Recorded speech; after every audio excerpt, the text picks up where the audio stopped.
Hello guys, this is Sharang and I am back with video in Hindi slash Urdu.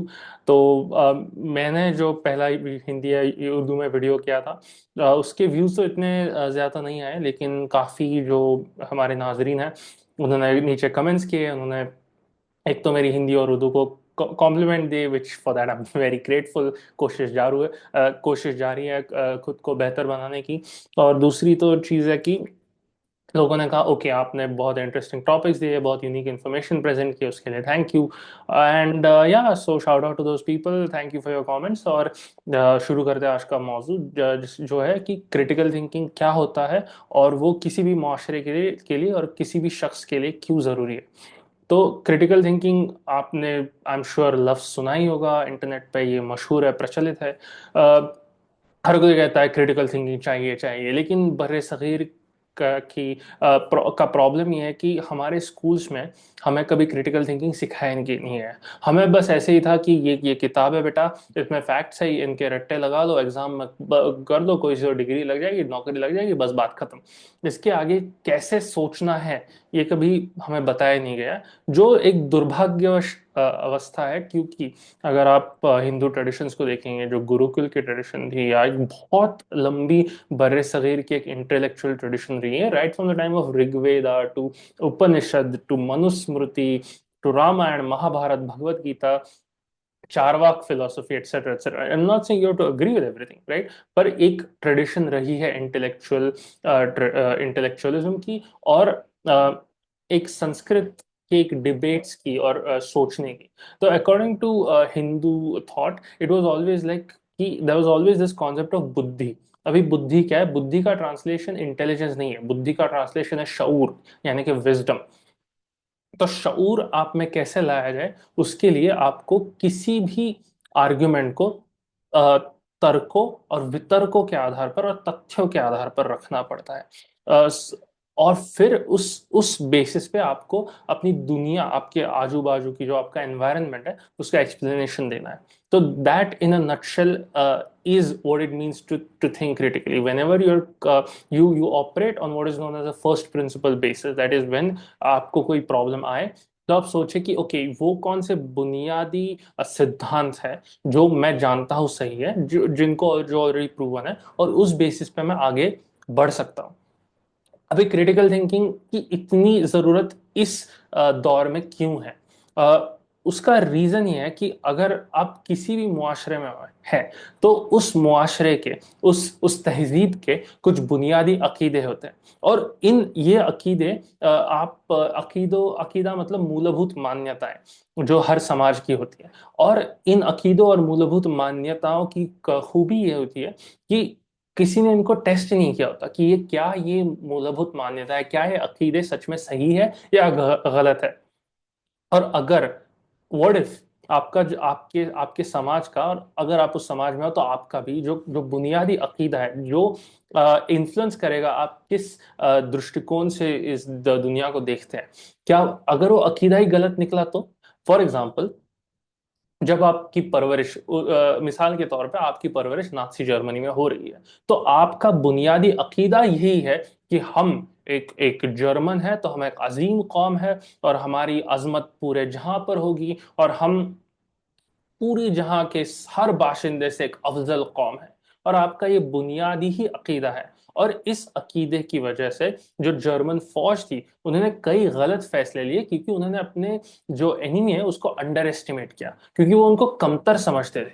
और इस अहंकार में, इस गुरूर में, उन्होंने इतनी गलतियां कर दी कि उनके पूरे मुल्क की हार्डली 70 साल में इतनी तबाही मच गई। और हर सो फॉर एग्जाम्पल, हर समाज के बच्चों को हमेशा बताया गया जाता है कि हमारा समाज सबसे बेहतर है, हमारा समाज सबसे अच्छा है। लेकिन कभी किसी ने ये कोई हार्डली कोई होगा जो एक्चुअली पॉज लेके सोचता है कि यार, क्या ये चीजें जो हर कोई कह रहा है ये सच में सही है या गलत है? क्योंकि जो मुआशरे है, उनकी अक्सरियत एक अंधे हुजूम की तरह होती है, राइट। वो फिर तर्क वितर्क ये सब नहीं, दे डोंट केयर, और फिर वो ऐसे ही चल पड़ते हैं। तो इसलिए क्रिटिकल थिंकिंग जरूरी है। और खासकर जो गोरों ने हम पे गुलामी ला दी है 150 साल तक, उसने तो हमारी सारी क्रिटिकल थिंकिंग की कैपेसिटी को ही खत्म कर दिया। क्योंकि जब आप गुलाम हो, आपको सोचने की जरूरत नहीं, बस चुप रह के अपने मास्टर की सुननी है बस। और कहीं ना कहीं यही कल्चर, यही फ्यूडल घटिया कल्चर बर्रे सगीर में चला आ रहा है, जिसको हमें खत्म करना है। हमें इंडिविजुअलिज्म कायम करना है। हमें ऐसे सोचना है कि मैं भी एक इंसान हूं, और मैं खुद के फैसले खुद लूंगा, और अपनी जिंदगी में खुद मुख्तारी का इख्तियार करूंगा। फिर चाहे वो जहनी खुद मुख्तारी हो, चाहे वो जिस्मानी खुद मुख्तारी हो, as in like my body my choice, etcetera etcetera. तो इस सब के लिए क्रिटिकल थिंकिंग इज नेसेसरी। क्योंकि अगर आपने सोचा कि आप उस माशरे से दूर, इस अंधे हुजूम से दूर जाकर खुद का रास्ता खुद चुनेंगे, तो कैसे चुनना है ये आपको क्रिटिकल थिंकिंग सिखाएगा। क्योंकि कभी कभी माशरे बहुत बड़ी गलतियां कर देते हैं, और अगर एक माशरा गलती पे गलती किए जा रहा है, तो बहुत ज्यादा शऊर और बहुत ज्यादा करेज की जरूरत होती है उस मुआशरे से डट के खड़े रहकर बहस करने के लिए, कि नहीं, पूरा मुआशरा गलत है और मैं सही हूँ। और ऐसी तारीख में ऐसी कुछ महान शख्सियातें रही हैं जिन्होंने ये चीज की है। For example Darwin, for example Galileo Galilei. Darwin एक बहुत डिवोट क्रिश्चियन था, ठीक है, लेकिन उसने एवोल्यूशन को साबित किया।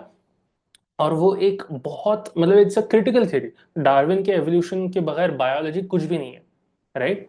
और उसने पूरे, तब पूरी दुनिया ये मानती थी कि एवोल्यूशन कुछ चीज है ही नहीं, खुदा भगवान वगैरह जिसने दुनिया बना दी, बात खत्म।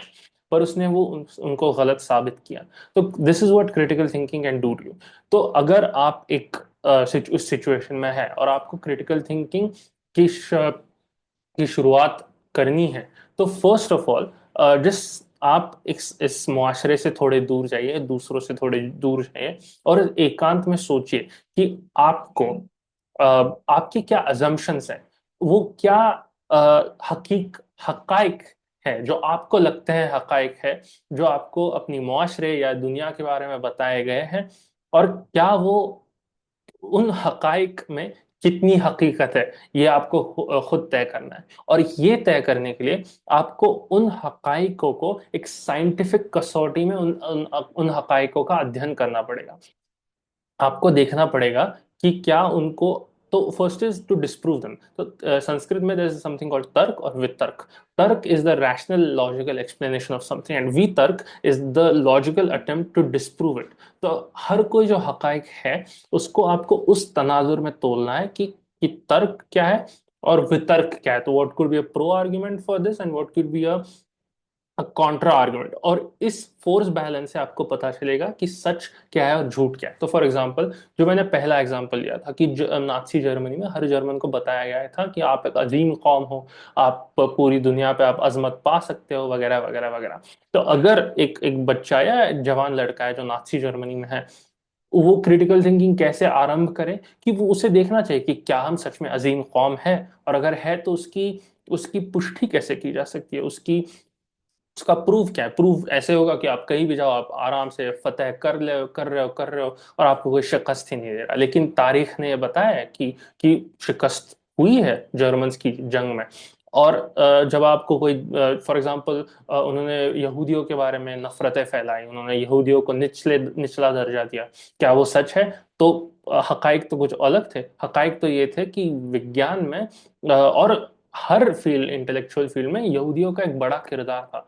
तो अगर ज्यादा लोग, शायद शायद ज्यादा लोग नाची जर्मनी में क्रिटिकल थिंकिंग का इख्तियार करते, और उनमें उतना शौर्य, उतना धैर्य और सामर्थ्य होता कि वो अपने जालिम से डट के खड़े हो जाए अपने फेलो जर्मन के लिए, तो शायद शायद तारीख अलग होती। और शायद जर्मनी आज से भी, आज जो है उससे भी एक कई बड़ा मुल्क होता, और ज्यादा शक्तिशाली मुल्क होता।